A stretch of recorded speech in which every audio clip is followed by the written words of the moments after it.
2021년 9월입니다. 미국 캘리포니아 포도밭에 긴장감이 흘렀습니다.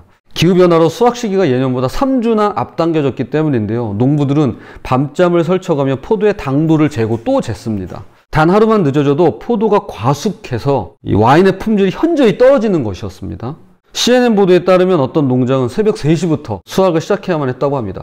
농부에게 때를 아는 것은 생존의 문제입니다. 너무 이르면 덜 익고 너무 늦으면 썩어버리는 겁니다. 오늘 본문 14장 후반부에는 두 가지 추수가 나옵니다. 곡식 추수와 포도 추수가 그것입니다. 그런데 이것은 단순한 농업 이야기가 아닙니다. 하나님의 마지막 구원과 심판에 대한 장엄하고도 준엄한 계시인 것입니다.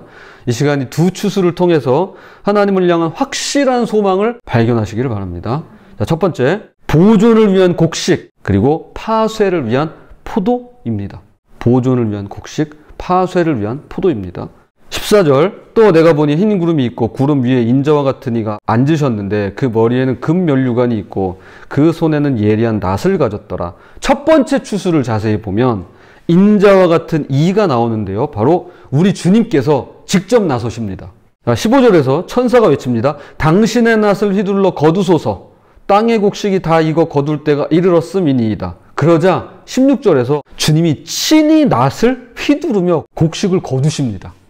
여기서 우리가 먼저 이해할 것은 곡식 농사에 대한 근본 목적이에요. 곡식 농사에서 가장 중요한 건 양과 완전한 보존입니다. 양이 되게 중요한 거예요, 곡식에선. 그 다음에 보존이 중요한 거예요. 농부는 한 톨의 나달도 잃지 않으려고 애씁니다. 뭐 떨어지는 건 어쩔 수 없어요. 하지만 잃지 않으려고 애써요. 조심스럽게 베어서 안전하게 곳간에 저장하는 게 목표입니다. 이게 곡식 농사의 근본이에요. 그래서 주님께서 직접 하나하나 소중히 거두어 하늘 곳간에 영원히 보존하시는 겁니다. 그런데 17절부터 완전히 다른 장면이 펼쳐지는데요. 이번에는 주님이 아니라 천사가 예리한 낫을 들었습니다. 18절입니다. 또 불을 다스리는 다른 천사가 제단으로부터 나와 예리한 낫 가진 자를 향하여 큰 음성으로 불러 이르되 내 예리한 낫을 휘둘러 땅의 포도송이를 거두라. 그 포도가 익었느니라 하더라. 포도 농사의 목적은 완전히 다른데요. 곡식의 양이 중요하다면 포도 농사는요, 최고급 와인을 만들기 위한 양보다는 뭘까요? 질이 중요합니다. 그러니까 품질이 중요해요.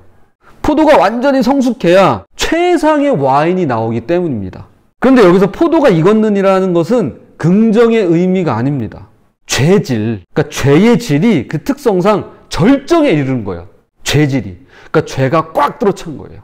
더 이상은 돌이킬 수 없는 상태, 심판받기에 마땅한 상태가 되었다는 의미입니다. 한마디로 죄악이 그냥 뭐 더 찰 것도 없어요. 꽉 들어찬 거예요. 포도는 일단 수확되면 포도주 틀에 던져져 철저히 짓밟힙니다. 완전한 파쇄가 그 목표예요. 19절, 천사가 낫을 땅에 휘둘러 땅에 포도를 거두어 하나님의 진노의 큰 포도주 틀에 던지매. 이것이 바로 죄가 완전히 익은 자들에게 임할 심판의 모습입니다. 자, 죄가 꽉 들어찼어요. 이거 어떻게 해요? 다 걷어가지고 포도주 틀에 넣어가지고 완전히 파쇄시키는 거죠. 이것이 바로 죄가 완전히 익은 자들이 임할 심판의 모습입니다. 한쪽이 주님의 사랑의 손길로 영원히 보존되는 운명이라면 다른 한쪽은 진노의 틀에서 완전히 파쇄되는 운명인 것이죠. 이 두 가지 운명이 오늘 우리 앞에 놓여 있습니다. 자, 두 번째, 성문 밖 십자가와 성 밖 포도주 틀의 비밀입니다. 자, 성문 밖에 십자가, 그리고 성 밖 포도주 틀의 비밀입니다. 20절에서 충격적인 장면이 나오는데요. 성 밖에서 그 틀이 밟히니 틀에서 피가 나서 말 굴레까지 닿았고 1600 스타디온에 퍼졌더라. 요한이 받은 계시에서 우리가 놓치지 말아야 할 말씀 하나가 하나님의 진노의 큰 포도주 틀이 성 바깥에 있다는 사실입니다. 믿지 않는 자들의 심판이 성 바깥에서 이루어진다는 것은 예수님이 예루살렘 성문 밖에서 십자가를 지신 것과 깊은 관계가 있습니다. 십자가도 성 밖이었고요. 지금 진노의 포도주 틀도 성 밖이에요. 히브리서 13장 12절, 그러므로 예수도 자기 피로써 백성을 거룩하게 하려고 성문 밖에서 고난을 받으셨느니라. 예수님이 성 밖에서 못 박히신 까닭은 하나님의 언약 백성에서 끊어진 죄인들을 대신해 심판을 받으셨다는 사실을 분명하게 보여주시기 위함인데요. 계시록에서 예루살렘은 새 예루살렘으로 언급되고 새 예루살렘은 마지막 때에 완성되는 교회를 상징합니다. 그리고 새 예루살렘 성에서 믿는 자와 믿지 않는 자가 이렇게 갈리게 되죠. 그 성 바깥에서 십자가를 지셨던 예수님을 믿는 자들은 성 안으로 들어오게 되지만 그 사실을 부인하는 믿지 않는 자들은 성 밖의 포도주 틀에서 밟히게 되는 것이죠. 요한은 성 밖 포도주 틀에서 흐른 피가 마을 굴레까지 닿았고 1600 스타디온에 퍼졌다라고 말합니다. 스타디온은 로마 시대 거리를 측정하는 단위로 1스타디온이 192m예요. 약 200m 약간 안 돼요. 여기서 경기장을 가리키는 스타디움이 왔어요. 1600 스타디온이라고 했으니까 이걸 킬로미터로 환산하면 약 320km 정도 됩니다. 이 정도 거리면요, 팔레스타인 전 지역이 해당됩니다. 그러니까 이스라엘 전 지역이에요.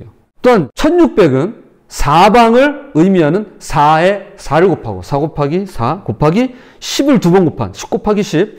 그래서 세상 전체, 사방이잖아요. 세상 전체를 상징하는 숫자입니다. 즉 피가 온 천지에 흘러넘칠 것이라는 뜻입니다. 말굴레까지 차오를 정도로 끔찍한 심판을 줄 것입니다. 하지만 여기서 우리가 기억해야 할 것이 있는데요. 예수님께서 이미 성 밖에서 우리를 위한 모든 심판을 받으셨다는 것입니다. 심판을 끝내셨다는 겁니다. 우리가 받아야 할 포도주 틀의 심판을 예수님이 대신 받으셨기 때문에 우리는 이제 성 안으로 들어올 수가 있는 것이죠. 이걸 꼭 기억했으면 좋겠습니다. 세 번째, 하나님의 인내와 성도의 인내가 만나는 지점입니다.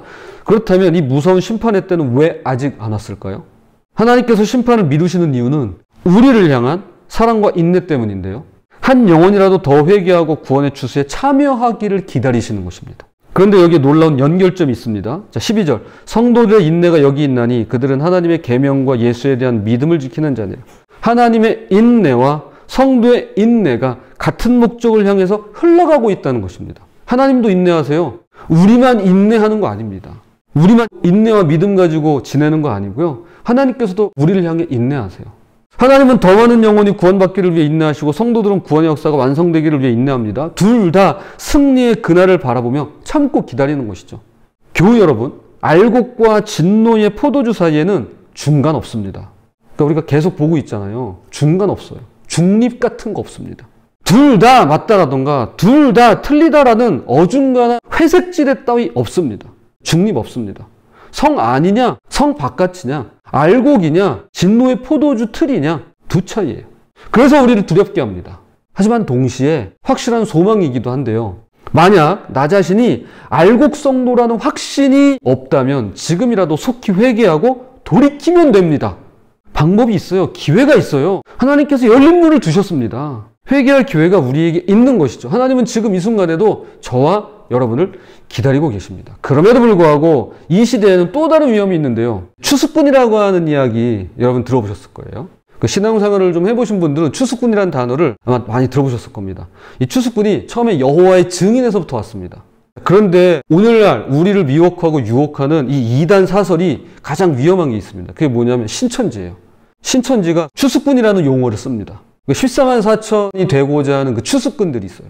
그래서 기존 교회 성도들을 죄의 길을 끌고 갑니다. 오늘 이 시대에 가장 위험한 이단하면 안산홍 증인회, 얘는 증인회예요. 하나님의 교회라고 하죠. 그리고 추수꾼이라고 스스로를 이야기하는 신천지. 신천지는요, 아주 교묘하게 자신의 신분을 숨기고 기존 교회에 잠입해서 성도들을 유혹합니다. 그들의 목표는 한 영혼을 그리스도께로 인도하는 것이 아니라 기존 교회 성도들을 빼내서 교주를 믿게 하는 것입니다. 마치 계시록 13장의 짐승이 하는 일과 다를 바 없습니다.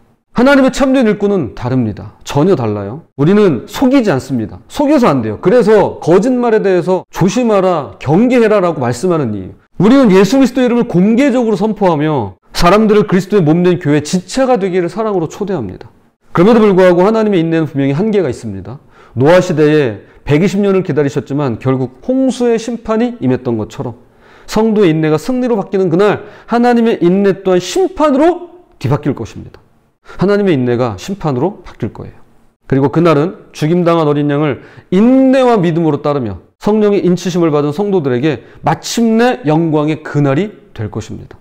자, 이제 말씀의 결론을 맺겠습니다. 오늘 우리는 두 추수, 두 운명에 대해 살펴봤습니다. 여기서 한 가지 중요한 사실이 있는데요. 우리가 어떤 추수에 속할지 이미 결정되었다는 것입니다. 아직 기회는 있어요. 열린 문입니다. 그러나 오늘 이 시간 함께한 우리에게 예수 그리스도를 구주로 믿고 고백한 분들이라면 이미 성 안에 속한 분들이십니다.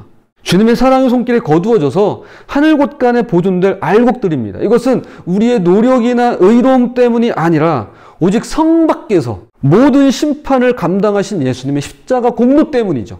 우리는 이 사실을 믿습니다. 그래서 구주, 구원자와 주인, 주님이심을 믿습니다. 저는 이 새로 고침 시간이 바로 이런 마음을 새롭게 하고 나를 고쳐가시는 시간이라고 믿습니다.